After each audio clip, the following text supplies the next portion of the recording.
Hi everyone, in this video I am going to show how to find the value of x where x over x plus 1 is equal to 3 over 5.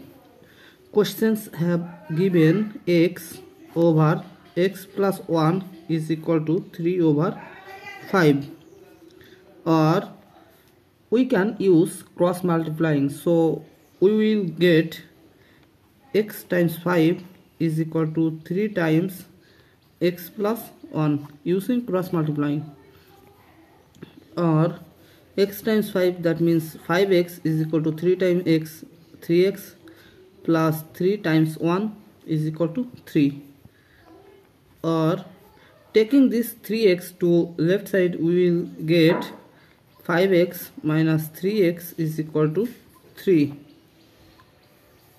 or 5x minus 3x is 2x is equal to 3, or now divided both side by 2 we can write here 2x over 2 is equal to 3 over 2. These two cancel out these two, so finally the value of x is equal to 3 over 2.